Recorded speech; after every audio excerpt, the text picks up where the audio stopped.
हे पार्थ, अपने मन पर कोई बोझ न लो, अपना कर्म मुझे अर्पण कर दो और ये धर्म युद्ध करो। कर्तव्य पालन के मार्ग पर तो मृत्यु भी कल्याणकारी हो जाती है। यदि पितामह, गुरुजनों और सगे संबंधियों का तुम्हें वध भी करना पड़े। हे पार्थ, जैसे पवन के झोंके नाव को भटका देते हैं, वैसे ही कामनाएं बुद्धि को भटका देती हैं। इंद्रियाणाम हि चरताम यन्मनो अनुविधीयते तदस्य हरति प्रज्ञा वायुर्नावम विवाम्भसि। इसलिए हे महाबाहो, अपनी इंद्रियों को अपने वश में रखो, स्वयं ही उनके वश में न हो जाओ। ये बात ध्यान से सुनो और समझो कि जब संसार सोता है तब मुनि जागता है, और जब संसार जागता है तब मुनि सोता है। ये सोना जागना क्या है केशव? ये रात दिन कैसे है? रात और दिन की तो मैंने बात ही नहीं की थी पार्थ। मैंने तो केवल सोने और जागने के विषय में बात की।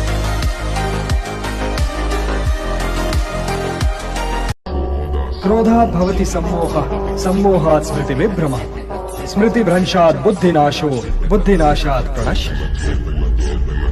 हे पार्थ, सामान्य पुरुष विषय का ध्यान करता है और विषय का ध्यान उसे आसक्त बना देता है। इस आसक्ति या लगाव से काम का जन्म होता है। जब काम की पूर्ति नहीं होती तो क्रोध उत्पन्न होता है। जब क्रोध उत्पन्न होता है तो विषय के प्रति मोह और बढ़ जाता है, और जब मोह और बढ़ जाता है पार्थ, तो सोचने की शक्ति भटक जाती है। जब सोचने की शक्ति भटक जाती है तो बुद्धि का नाश होता है, और जब बुद्धि का नाश होता है तो मनुष्य का सर्वनाश हो जाता है। उद्धरेत आत्मना आत्मानम न आत्मानम अवसादयेत आत्मैव ह्यात्मनो बन्धुः आत्मैव रिपुरात्मना। मनुष्य का यह कर्तव्य है कि वो अपना पतन न होने दे और स्वयं ही अपना उद्धार करे। मनुष्य स्वयं ही अपना मित्र भी है और अपना शत्रु भी। जिसने अपने अहम, अपने मन और अपनी इंद्रियों को अपने वश में कर लिया हो, वो स्वयं ही अपना मित्र है, और जो इनके वश में हो गया पार्थ, वो स्वयं ही अपना शत्रु है।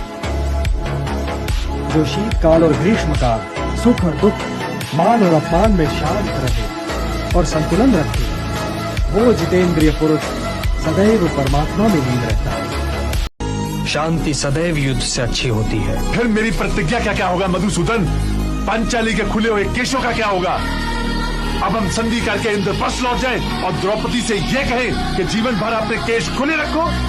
क्या तुम्हारी प्रतिज्ञा मानव कल्याण से अधिक मूल्यवान है कुंती पुत्र भीम? यदि आपकी प्रतिज्ञा के दामों शांति मिले तो समझिए शांति बहुत सस्ती मिली।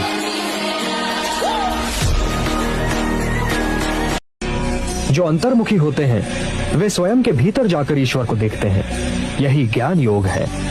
और जो बहिर्मुखी होते हैं वे स्वयं से बाहर निकलकर उसे प्राप्त करने का प्रयत्न करते हैं, किंतु कर्म से छुटकारा नहीं, क्योंकि स्वयं के भीतर जाकर उसे खोजना भी तो कर्म ही है।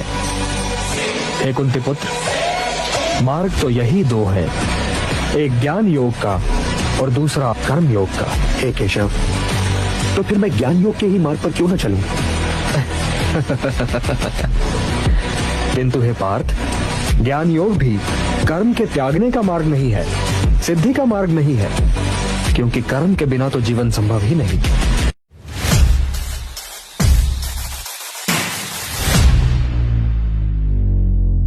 हे पार्थ, जैसे पवन के झोंके नाव को भटका देते हैं, वैसे ही कामनाएं बुद्धि को भटका देती हैं। इंद्रियाणाम हि चरताम यन्मनो अनुविधीयते तदस्य हरति प्रज्ञा वायुर्नावम विवाम्भसि। इसलिए हे महाबाहो, अपनी इंद्रियों को अपने वश में रखो, स्वयं ही उनके वश में न हो जाओ। ये बात ध्यान से सुनो और समझो कि जब संसार सोता है तब मुनि जागता है, और जब संसार जागता है तब मुनि सोता है। ये सोना जागना क्या है केशव? ये रात दिन कैसे है? रात और दिन की तो मैंने बात ही नहीं की थी पार्थ। मैंने तो केवल सोने और जागने के विषय में बात की।